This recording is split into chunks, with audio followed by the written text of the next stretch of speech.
Welcome back to the Cinnamon Effect. I'm Kimberly Hand, and I'm recording another solo episode. You probably won't hear these back to back. You'll hear one and then a break and then this one. But I'm getting more daring, and kind of doing this thing on my own. It's a little bit of a safety blanket having somebody else here with me, and I really enjoy that. But here I am solo. So I kind of felt called to share some things, and the only way I can describe it is like power moves. So I came up with 9 power moves I'm making right now in my life, and I just think these are good. It's my experience and some things that I'm doing. I'm not a doctor, I'm not a scientist, but some of these things I've been doing a short time, some a very long time, and just want to share them with you. And so I'm going to come out the gate with a pretty heavy one, or sometimes it feels heavy. I don't know. And that's forgiveness. And I think that forgiveness is a power move, and it's kind of taking your own power back from maybe someone that's hurt you, or, just building your power from maybe you're forgiving yourself for something that you did, right? You were feeling a certain way, or you acted in a way that you weren't proud of. And I think when you can forgive yourself, when you can forgive other people, it's so, so powerful in life. And I'll say that I've recently forgiven some people for some things. I won't really go into what, but I didn't let them know that I was forgiving them. I don't think you have to. That's kind of my perception of it. I don't think you have to let somebody know that you're forgiving them. I think it can just be a forgiveness that you're not going to hold on to that anger towards them. And I think that leads to better mental health, better physical health. Really, I think when you can let go of that anger, you're really bringing yourself to this like elevated place. And I kind of picture myself when I'm thinking of forgiveness. I think you can incorporate that into a prayer. If you pray, meditation, if you meditate, you can just send that person some love. And maybe it's yourself. Maybe you're sending yourself some love, for a situation, but you can just send that person some love. And I kind of think about it, it's kind of cheesy, but like the emoji where you're putting your hands together like a heart. I kind of think of that. Like when I'm thinking about forgiving someone, I'm kind of like making that with my hands, and I'm picturing that person's face and their aura. And maybe I'm picturing the event or whatever happened, and I just kind of release that feeling. It's the only way I can describe it, and I'll tell you that it's been really powerful for me in my life. And so that's why I'm sharing that, because I think when you hold on to that anger, to that resentment, it's a double-edged sword, right? And I think it really hurts you as the person holding on to that anger more than it even hurts the person that you're angry at. I think a lot of times those people don't really even realize, maybe they don't even realize that they've done something to you or hurt you, right? So when you can release that anger and resentment, I think it just elevates you to this bigger and better place. So my number one power move is forgiveness. So I sometimes bring my laptop with some notes. And of course, I did not today, so I'm going to be looking at my phone. Second one is taking charge of your health. And I've been doing this over the last couple of years for sure. I just started implementing some new things. And I think, it's summertime, the mornings are a little slower. It's like I've kind of revised my routine a little bit. And I will say, I think one of the important tips in this taking charge of your health is that we see a lot of stuff now, a lot of health information on podcasts and social media and, everywhere. And I think it's easy to think that all of that applies to you and your health situation.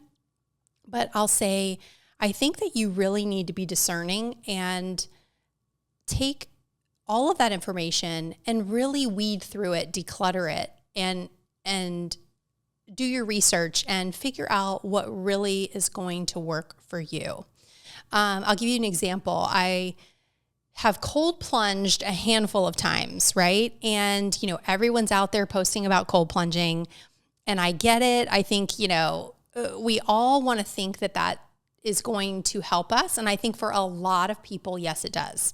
But I just recently listened to a podcast with Dr. Josh Axe, and I love him. He's so good. And he was talking about if you have hypothyroidism, which I do, I have Hashimoto's, talked about this on the podcast, autoimmune, that cold plunging is only good maybe once a week and for like a max of 3 minutes. So, one time I cold plunged for 5 minutes. I know that's like very aggressive and crazy, but I just think, that's just an example, but I just think, not everything is right for you. That being said, I tried some fasting a couple years ago, and I think my hormones were out of whack. I was in a very different place than I am right now. And I felt like I was gaining weight fasting, actually. I think it was, I don't know, it was just not the right thing for me. Well, I was talking with someone and they were like, we were talking about fasting and just saying that, maybe eating past 7 p.m. is not a great thing to do. And so I just kind of started there. I started not eating past 7 and being really conscientious about this. And I noticed a couple of things. I noticed that I was able to get to sleep quicker because I think when you eat close to sleeping, sometimes, your body's still trying to digest and it'll keep you up, at night. So I kind of started there in not eating past 7 p.m. And then in the morning, just trying to push it a little more, like just, not feeling like I had to eat as soon as I woke up. And my girl, Samantha Monis, wellness expert that I had a couple podcasts ago, if you didn't listen to that one, you should go back and listen to it. She was talking about amino acids and how amino acids are so important for recovery. It doesn't break the fast, but you do have a feeling of like fullness when you drink them. She has a powder or some tablets that you can take. She sells those on her website, but it's the Perfect Aminos, Body Health, I think is the company. And I started doing that and I really have noticed a difference. I've noticed a difference in taking either the tablets or drinking the powder in the morning and then not eating until about like 10 a.m. 10 a.m. feels like as far as I can push it. I feel like I need to eat at that point. And I'm one of those, I like to eat. I'm not trying to, starve myself or anything like that. I wanted to make a little bit of a shift. And at 44, it gets much harder, people. And so this not eating past 7 p.m., which I remember like Oprah Winfrey talking about this years ago, like on her show, probably 25 years ago, not eating past a certain time. But I really do think there's a lot to be said about that. And then, if you feel like you have to eat first thing in the morning, then eat. But I do notice that using these aminos, these amino acids really have helped me in that. So that's one of the things I'm doing right now. I also am I've added some bone broth. That was another recommendation from Samantha. And I got that Brodo, I think it's called.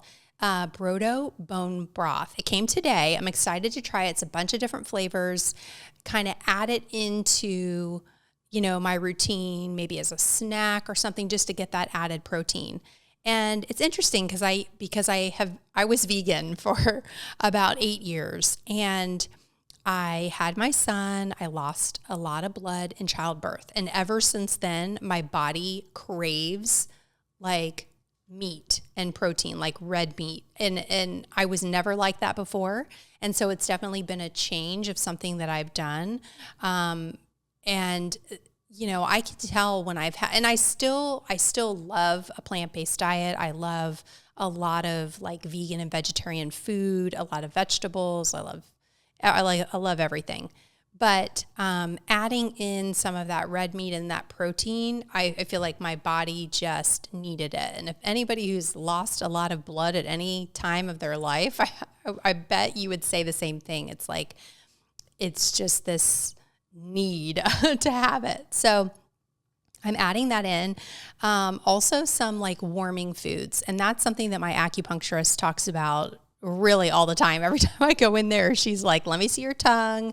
And, you need to be eating more warm foods. But it's hard in the summertime in Florida because it's so hot. But, I think the warming food, it's just good. It's just good for your constitution and for your, your tummy. And it's very calming. And so I'm really leaning into the warming foods. Number 3 power move. This is going to be kind of a unpopular opinion. And I think if you've listened to me for a little while, I've talked about alcohol, and I don't drink anymore. It's been almost 2.5 years since I made the decision to not drink.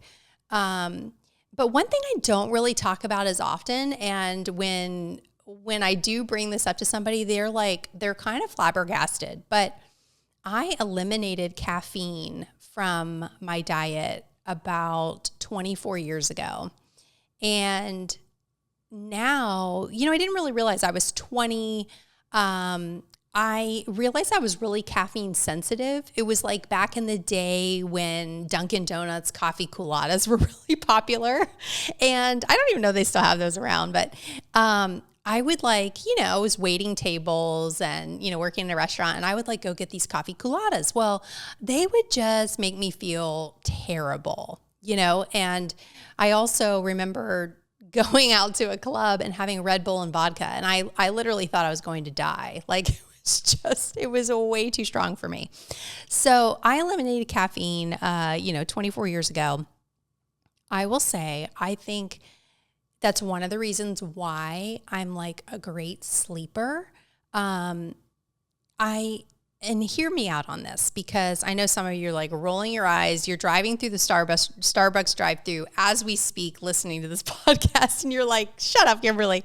But the caffeine thing is kind of like alcohol in that it brings you to an altered state, right? So you're drinking it, it's making you feel, whereas you were really tired maybe, and now you're feeling you're jacked up, you're starting your morning and I really love, and I feel now not having alcohol and not having caffeine, really being in my natural state feels really, really good and actually very powerful. I feel like that's why this is a power move for me, and why I'm talking about this is that I think not having those things kind of, in my life is very freeing. I'm not, I've traveled with people that are really dependent on coffee, and it's we can't go anywhere. We can't start the day until this person has had their coffee. And it's always kind of a little annoying to me, to be honest. But I love not being dependent on anything. Now, you could dissect things like sugar. That brings you to a different state. I do completely agree with that. And I do indulge in sugar every so often. But I just feel like the caffeine is a slippery slope, because this is an everyday thing for most people. And I just see where I look at it as like a superpower that I don't consume caffeine. Now, I do get, I guess, small amounts from dark chocolate. I like dark chocolate. And I can tell when I've eaten too many squares of dark chocolate. I can really tell. It's just this little heightened sense of, oh, like I've had too much or whatever. So I'm like that sensitive. But I will say, people are like, well, what do you do in the morning? You know? And I think I wake myself up with sunlight, with hydration, with movement, rebounding, a little walk.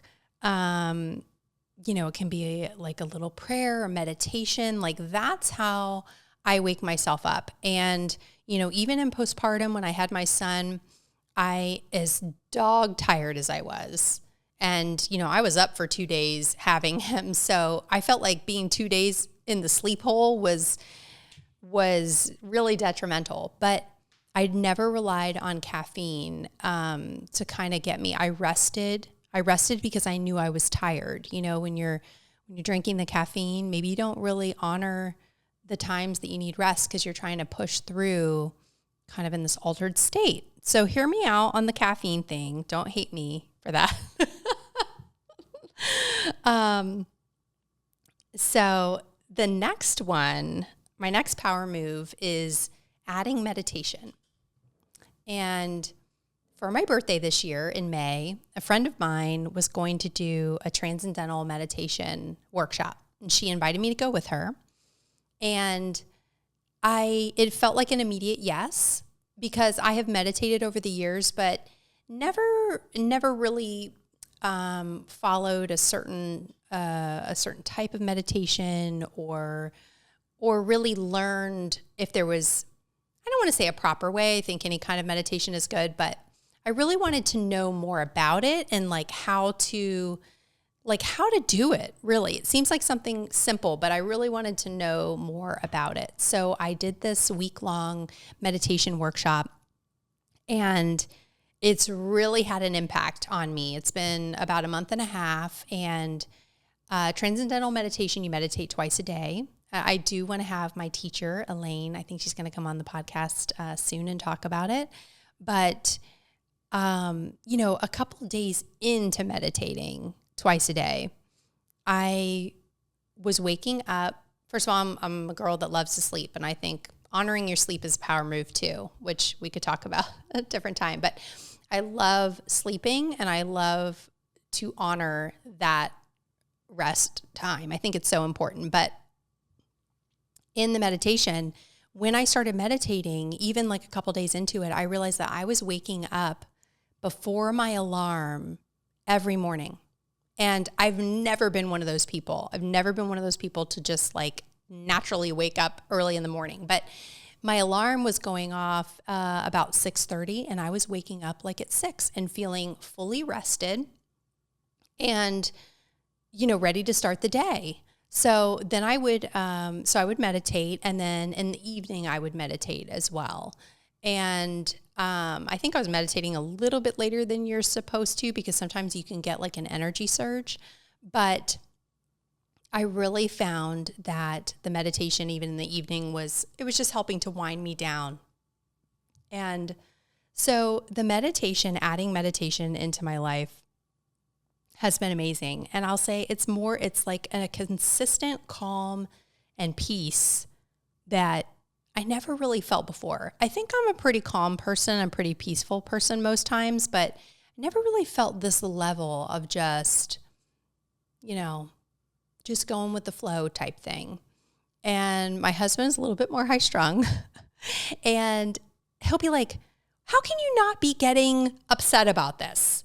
And I'm like, I'm just not going to get upset about it. I just am not going to disrupt my peace for something like that. Yes, of course, I still get upset. I still get riled up.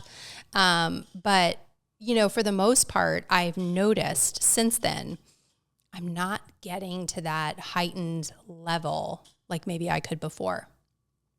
So my number 4 power move, adding meditation to my life. Of course, you don't have to take a course. There's so much information on meditation now. There's even transcendental meditation videos on YouTube and all of that. And so I think, just try it. You don't have to subscribe to a certain method of it. You can just get started. And when I was pregnant, I started meditating and didn't really know, what I was doing or if I was doing it the right way or the wrong way. And it was still beneficial then.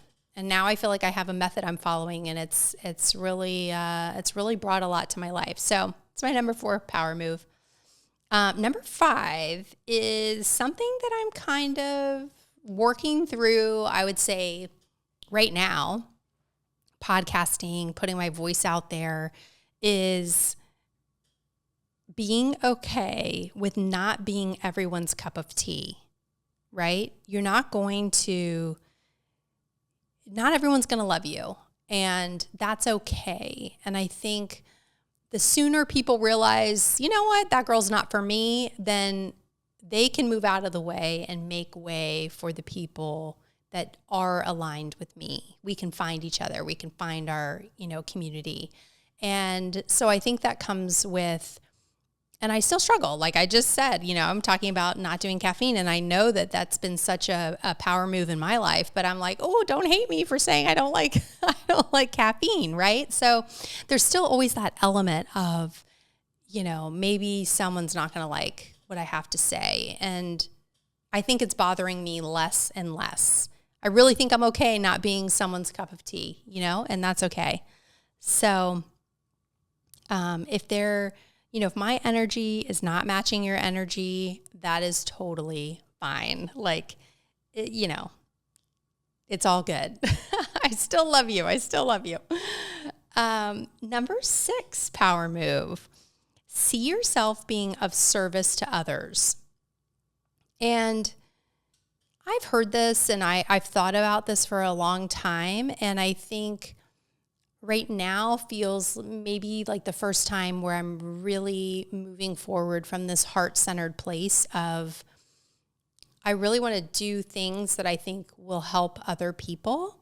And my vehicle of doing that is talking to you guys and sharing information that I have and my passion and a piece of my heart, putting it out there, and in hopes that someone will feel inspired, maybe to make a change or to add something new into their life or to try something different, or just get out there and do something that you might have been scared to do prior. And so I know with 100% certainty that everyone has a unique light inside of them, a unique skill set. There is not one other person, I always tell my son this, there's not one other person on this planet that is exactly like you. And don't let social media, don't let competition in the industry that you're in or thinking of going into, don't let that get in your way of sharing your own unique light and your own unique skill set with the world. Because I think everyone has something to offer. And if you can find a way to translate those unique skills and unique skill sets into something that you can be of service to others, you can do something to help someone, and you can make a living. I mean, if you can make a living doing this, that is like the ultimate. And I think it doesn't matter what it is, but really search. And that's kind of what I felt like I was doing with choosing to do a podcast was, what do I feel like my unique skill set is and my unique light, and what do I want to share, and how do I want to help people? And so that's a really important one. And I think if you're soul searching, that's a great place to start. Just start jotting down what is it that I'm good at? And someone told me, what are the things that your friends come to you and ask you about? So, I thought about my friend so-and-so, she would always text me and ask me, what's the best yoga studio in the area? Or, I need a new doctor, or, what kind of things are you putting in your water? Like little things like that. But I thought, you know what? Maybe that's something I can do, and I can have people on here and we can talk about that and we can share that with other people. And so I really encourage you, if you're looking for something or the next move, or maybe you're wanting to make a career change or whatever it is, start writing down those unique things about you and what lights you up. What are people coming to you and asking you about? And what lights you up when you're talking about something, when you feel that energy from a topic. And what are those things? And can you take that and translate that and be of service to other people? So that is my number 6 power move. Number 7 is keep it simple, superstar. Now, I was thinking about this and I was like, who is the jackass that said, keep it simple, stupid? We're all superstars. Let's call it keep it simple, superstar. So I think, keeping it simple, I'm totally embracing simplicity these days. It's summertime. I think it's easier to shift into that in the summer. Simple skincare routine, simple morning routine, simple skincare routines, simple to no makeup. We were just in Costa Rica and it was like, I didn't wear makeup the entire time and I was so happy. So it's like just keeping everything simple. You name it, I'm looking to condense it into something simpler and more manageable. I'm doing that in my home. I think summertime, I know spring into summer, I'm like on a tear, like no stone unturned. I'm getting rid of things. If you've left something out, you should be scared because it may end up in the donation box. It may end up in the trash. I just am trying to simplify because I know when I get into the craziness of when the school year starts, like all hell breaks loose, So summertime, spring and summer has been a really good time to kind of simplify what I'm doing and really figure out what works and what doesn't. So that kind of leads into like the whole health thing too. The mornings are a little less crazy. You're not, running off to school. So I'm just trying to hone in on the simplicity, and it feels really, really good. And if you've ever, if you feel like you're in your home and it's super chaotic, like declutter, start to edit, just simplify everything down. Find a home for everything. So every single item has a specific home. It just helps you in your everyday life that you can find what you need when you need it quickly. And so I think, keep it simple, superstar is my number 7 power move. Number 8 is follow your intuition. So number 8 power move, follow your intuition. We've talked about that a lot on the podcast.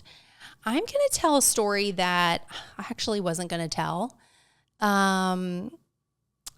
But I feel like I want to share it.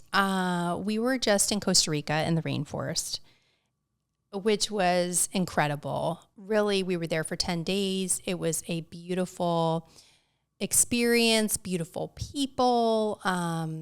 We went horseback riding and fishing and surfing and did all these amazing things. And I wasn't going to share it because I didn't want to be like Costa Rica's a bad place. That's not at all. I think what happened could happen anywhere. But the last day of the trip, we got robbed. And it was an intense thing. It was something, really had to talk to my son about. It was scary. It was sad. I think it was, one bad egg in the bunch that, did this and there's no love lost. We've been to this particular area about 4 times prior, and we brought our son for the first time. And so, when people ask me how the vacation was, I was like, it was incredible. But, there was a little caveat to it. And how this works into the intuition is that we were staying in a little rental, and we left for a couple days and we went to this other area and we stayed in another place and we came back. But we came back to the rental. Prior to coming back, I had this really intense feeling of, I don't want to go back. I really felt strongly that I did not want to go back to that other location, the location we started at. But my husband had left his surfboard there, and we had to go back. But I kept thinking, I kept thinking of ways to get the surfboard and not have to go back.